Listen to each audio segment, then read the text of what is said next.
Halo, sahabat Maulana, salam sehat selalu. Semoga kita selalu diberikan kesehatan dan limpahan rahmat dari Allah Subhanahu wa Ta'ala. Di sini kami ingin mempertanyakan, atau yang jelas saya ingin tahu bagaimana proses madu Maulana itu digembalakan dan cara makannya bagaimana. Yuk kita ikuti saya.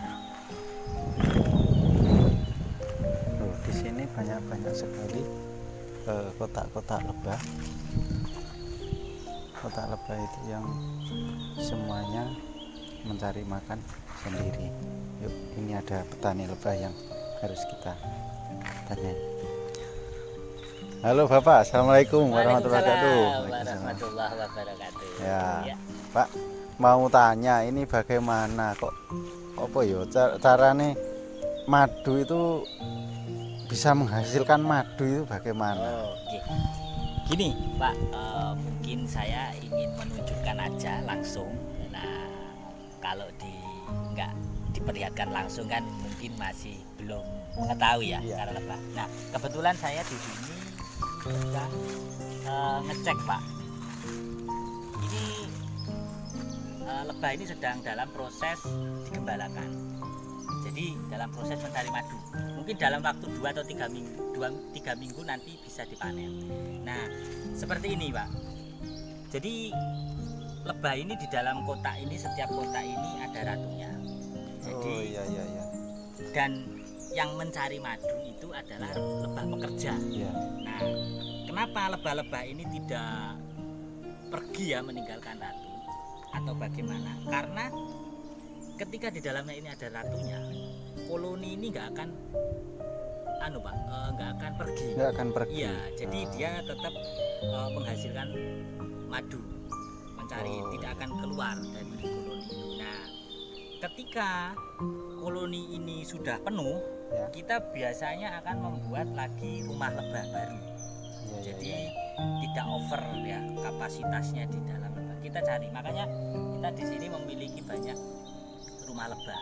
Terus berapa lama untuk apa ya madu supaya hasilnya itu baik dan full ya. Rata-rata Pak, ini tergantung kondisi ya. Kadang karena ini proses alam, jadi kadang cuaca itu mempengaruhi sekali ke volume ya, kebanyakan dari hasil madu itu sendiri. Tapi untuk rata-rata yang biasanya kami itu 3-4 bulan baru bisa dipanen. Jadi benar-benar madu itu kita pastikan sudah posisi matang. Nah, bukan madu muda. Jadi pembedanya adalah kadar airnya saja. Jadi kalau matang kadar airnya lebih sedikit. Di situ.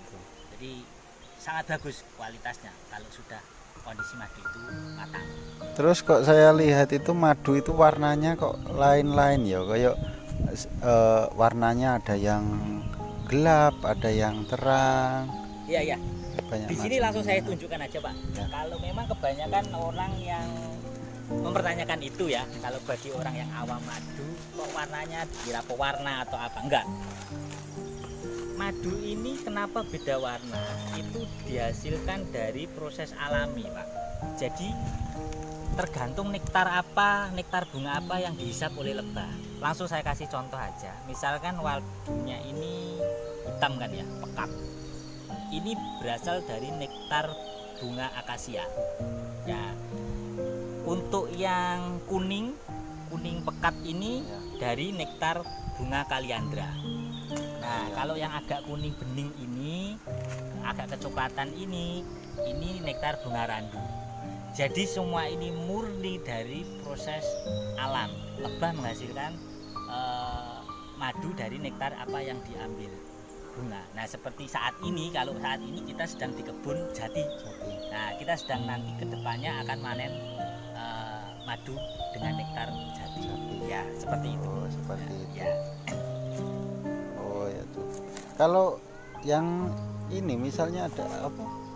Ada gelembung-gelembung. Nah, kalau gelembung ini bukan gelembung Pak, ini buih ya. Ya. karakteristik madu murni itu adalah memiliki buih ketika madu ini sedang dalam panen ya. Tapi nanti akan buih itu akan dengan berjalannya waktu akan mengendap sendiri menjadi madu. Nah, ini tidak lepas dari karakter madu yang ada di Indonesia. Karena Indonesia ini adalah negara tropis ya, cuaca tropis itu mempengaruhi madu yang dihasilkan. Jadi setiap negara itu beda-beda. Tapi rata-rata kalau madu murni karakter di Indonesia adalah berbuih. Jadi tidak usah khawatir bahwasanya ini kenapa madu, ini proses alam. Bahkan madu ini kalau madu murni reaksinya itu sangat peka sekali terhadap kondisi, misalkan cuaca atau suhu. Bahkan madu itu bisa meletup ketika dia dihadapkan suhu misalkan panas atau apa. Buih ini akan selalu, karena makanya kadang ada yang bilang bahwasanya madu ini bukan jus gitu ya. Ya, itu memang benar. Jadi bukan karena soda, karena memang kondisi pada madu itu sendiri. Oh gitu. Ya, begitulah penjabaran masalah madu murni yang biasanya dikelola oleh petani sendiri. Terima kasih Bapak. Ya, terima kasih Pak. Ya, monggo.